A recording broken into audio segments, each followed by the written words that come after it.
L-aħħar tibdil fil-liġi tal-IVF 3 snin ilu wassal biex bħalissa hawn 117 il-koppja qed jistennew tarbija. Bħalissa għandna 117 il-koppja qed jistennew 134 tarbija x'għandna minnhom li qed jistennew tewmin. Ħabret dan il-kap eżekuttiv tal-Embryo Protection Authority Simona Tart waqt li kienet tiġi intervistata fuq il-programm Ras Imb'Ras fuq TVN Plus.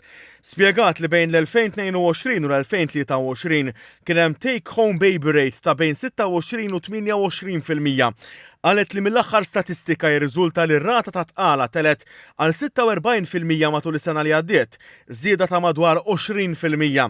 Attribwiet din iż-żieda għal bosta raġunijiet. Fl-2022 kellna tibdil kbir fil-liġi, għandna definizzjoni ġdida ta' xi fisser ċiklu tal-IVF. Qabel dawk l-embryo transfers kienu jkunu jgħoddu daqs ċiklu sħiħ. Issa l-embryo transfers tal-embryuni frizzati jagħmlu parti mill-istess ċiklu.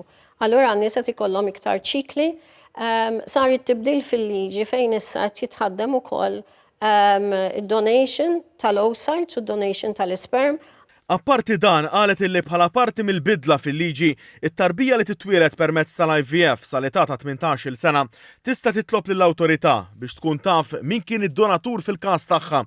Spjegat li l-aħħar bidla fil-liġi rat ukoll bidla fid-definizzjoni ta' ġenitur. Issa qed noffru s-servizzi miftuħin ukoll għal single parent, nisa singoli, u wkoll same-sex female couples.